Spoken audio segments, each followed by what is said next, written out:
Hello friends, welcome to Tech Info and Career Guidance. So present news ఏంటంటే fading American dream, five destinations where students can thrive as Trump close doors to the US. See ఇక్కడ ఏంటంటే ప్రతి year కూడా మనకి India నుంచి చాలామంది students అయితే కనుక మాస్టర్స్ చేసుకోవడానికి అమెరికా వెళ్తున్నారు.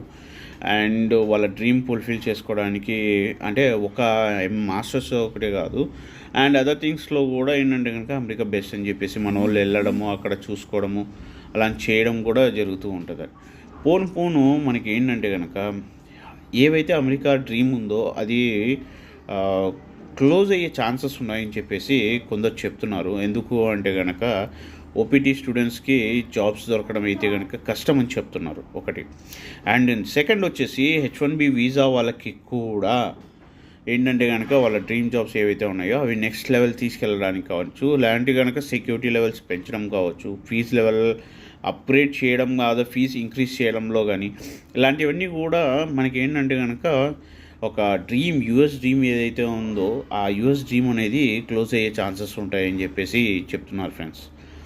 సో ఇప్పుడు మీరు ఇది చూసుకున్నారనుకోండి, ఓవరాల్గా F1 స్టూడెంట్స్ ఓపీటీ F1 అయిపోయిన తర్వాత స్టెమ్లోకి వచ్చిన తర్వాత వాళ్ళు జాబ్స్ ఆటోమేటిక్గా ఎత్తుకుంటారు.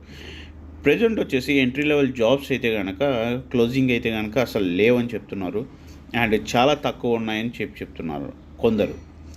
సో కొందరికి లక్ ఏంటంటే కనుక ఆర్టిఫిషియల్ ఇంటెలిజెన్స్లో ఎవరైతే ఉంటున్నారో వాళ్ళకి ఛాన్సెస్ ఉన్నాయి, లేవని చెప్పట్లేదు. బట్ ఏంటంటే ఆ ఆర్టిఫిషియల్ ఇంటెలిజెన్స్లో కూడా సో ఆ విధంగా ఏంటంటే కనుక ఓపీటీ స్టూడెంట్స్కి కావచ్చు ఛాన్సెస్ అనేవి తక్కువ అవుతున్నాయని చెప్తున్నారు అనమాట. అండ్ H1B వీసాస్ కూడా ఈ ఇయర్ కరెంట్ ఇయర్లో వచ్చేసి 2025-26లో ఓన్లీ 25% డౌన్ ఉన్నాయంట యాక్చువల్గా. అంటే జనరల్గా ఎవ్రీ ఇయర్ కూడా మీకు ఆల్మోస్ట్ 5 lakhs. సో ఈ విధంగా ఏంటంటే కనుక H1Bs కూడా H1Bs ఆప్షన్స్ కూడా పోను ఆర్టిఫిషియల్ ఇంటెలిజెన్స్ వల్ల లే ఆఫ్స్ అనేవి ఎక్కువ అవుతున్నాయని చెప్పేసి చెప్తున్నాను అనమాట. ఈవెన్ నాట్ ఓన్లీ అది ఒకటే కాదు, అండ్ మెనీ రీజన్స్ కూడా ఉన్నాయి.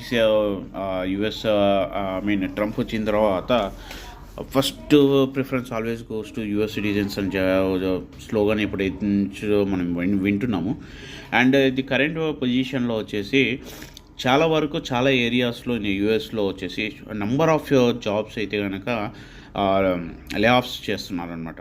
ఎందుకు అంటే కనుక ఈ ఆర్టిఫిషియల్ ఇంటెలిజెన్స్ ఏదైతే ఉన్నాయో దీన్ని రీస్ట్రక్చరింగ్ చేస్తున్నామని చెప్పేసి స్టూడెంట్స్ అయితే కనుక ఫేస్ చేస్తున్న వాళ్ళు చెప్తున్నారు. కొందరు ఏంటంటే కనుక ముందుకు వెళ్ళడానికి ఆప్షన్స్ అదర్ కంట్రీస్ కూడా వెతుకుతున్నారు ఫ్రెండ్స్. మీరు కూడా ఒకసారి చెక్ చేయండి అండ్